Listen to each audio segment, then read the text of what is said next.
Welcome along to another edition of Landlord Basics, and we're very pleased to launch our Property Tribes buy-to-let guide to really help you get set up for your buy-to-let financing. And I'm very pleased to be joined by Jane from Property Tribes Mortgages.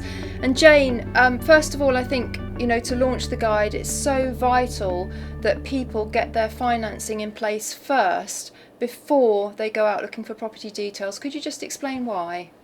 Yes, it's absolutely vital that you've got some sort of decision in principle, or you've at least had a good discussion with someone that's got an in-depth knowledge of the buy-to-let market to know that you're going to be able to get the finance that you want for the property that you want to buy.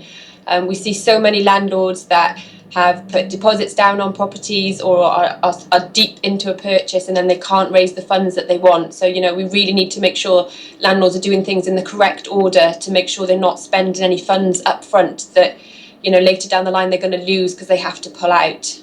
Absolutely. And also people that are thinking of going on expensive seminars that can cost tens of thousands of pounds, there's a very good reason why they should get checked for buy-to-let financing first as well. Absolutely. And before you spend any money out on anything at all, particularly expensive seminars, I would suggest that you speak to someone that's got a really good knowledge, and just to have that reassurance there that you're going to be able to get the funds if you decide to proceed. There's lots of things to take into consideration when you're buying your first buy-to-let or any buy-to-let. Initially, I would suggest thinking about what you want the buy-to-let for. So are you looking for an investment property? Are you looking for an income? Are you looking for something that's going to give you an income into your pension, into retirement? These are all things that need to be considered and may affect the lender that you choose to go with on your mortgage. A lot of lenders, for example, they will make you redeem your mortgage when you become 75 years old. So if you're actually looking to purchase a property to help with your pension funding, that type of lender isn't going to be the lender you want to go with. So first of all, think about what you want to, in the long term, get out of the purchase. Once I think you've got that down, you can then start thinking about the type of property perhaps that you're thinking of purchasing. Many landlords come to us and they're looking to buy rundown properties. They see it as a good investment because they can pick them up cheap and do work on them later. However, for a lender's point of view, that's not necessarily a good investment for them because they can't be sure that the landlord is going to do the work or do the work to a suitable standard. And if they did have to repossess that property, they've got a concern about selling it on. There are products available for that type of purchase, but again, it's just knowing that's what you're going to go for from the outset, looking to see what lenders would be available to you, and then checking that you actually fit with those lenders before you go further down the line. So, there's lots of things to consider. Different types of properties. You've got from small flats to HMOs, you've got your houses in between. And again, different lenders will specialise in different areas. So it's really good to have thought all this through to start with. What do I want to achieve? What type of property do I want? And then speak to someone and just check that, you are able to get the funding for what you want to proceed with.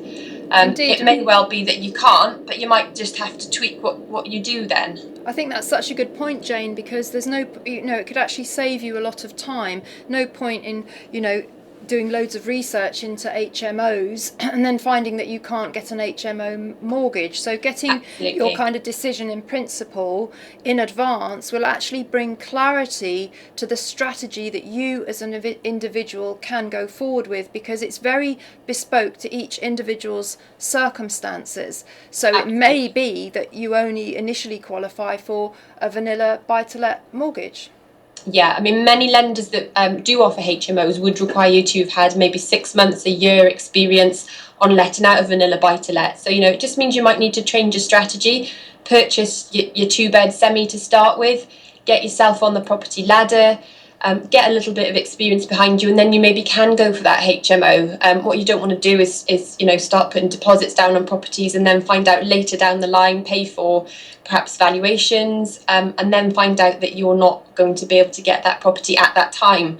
So I think, you can, if you think it all through and spend that little bit of time doing your checklist and getting everything in order, you can get yourself a really good strategy, and you can build on your portfolio and do it all without incurring any costs that aren't necessary. Absolutely. And I think the other thing is that when as a buy-to-let investor, you actually have a lot of advantages over a retail buyer, because essentially you're not in a chain, you can move quickly, and these are all things to your advantage to perhaps negotiate a discount. And what could be more powerful than going into a property negotiation and saying, do you know what, I've spoken to a mortgage broker, I have been approved for buy-to-let funding, I've got my decision in principle. So it gives a lot of credibility to any negotiation as well, doesn't it? Absolutely.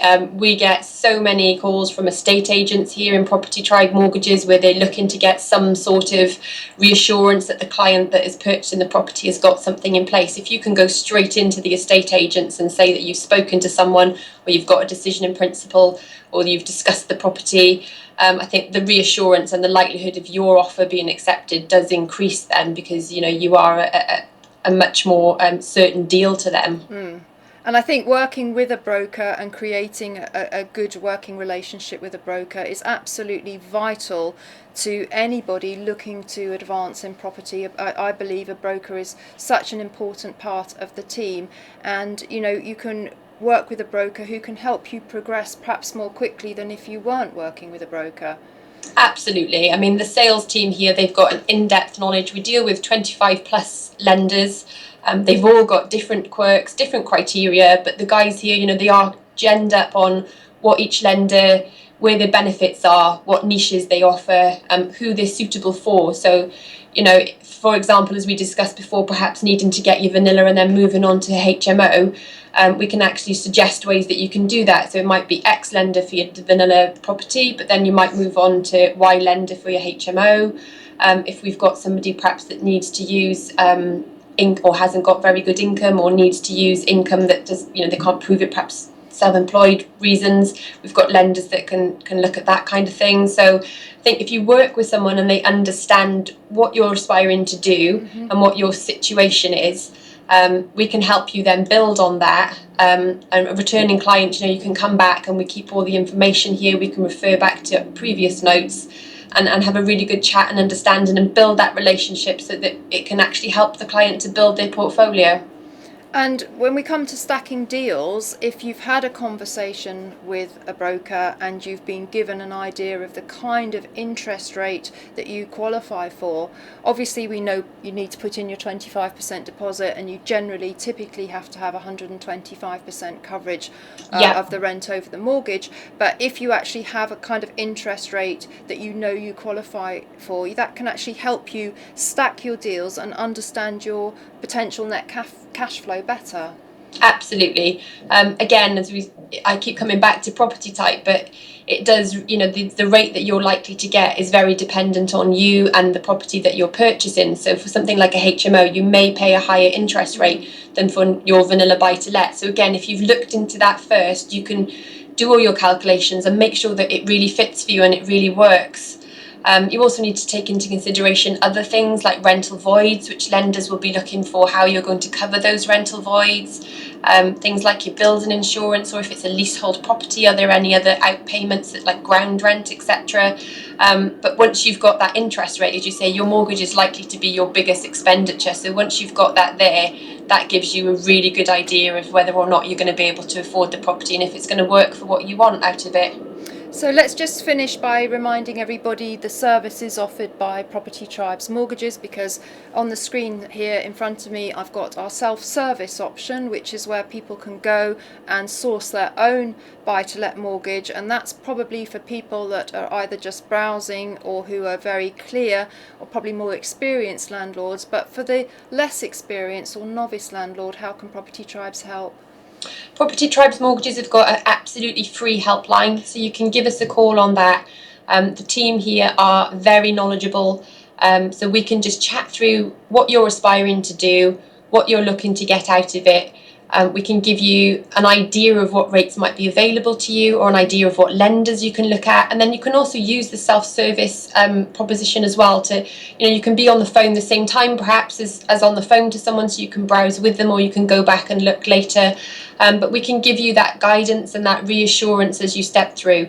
We don't give any advice, it's an information only service, so at the end of the day it's up to the landlord to decide if the projects that we've discussed are suitable to them, but we can give you a wealth of information that can help you make those decisions along the way, and really, you know, get everything in order before you make that first step and you actually go in to purchase the property. There's so many lenders, 25 lenders and almost 600 rates on Property Tribes mortgages, so you know, you can see out there at the moment there's a lot of lenders that are looking into buy-to-let, and things are getting more and more competitive. Good news. So it's a really good time to consider going into it, I think, but just with the guidance that we can give you, it's just almost like a hand-holding service, just to give you that extra reassurance that you're going down the correct route for yourself. Fantastic. Well, I think the message really from our guide and from this video is to get your ducks in a row before you actually go out and look for property deals, and make sure that you're qualified for buy-to-let finance.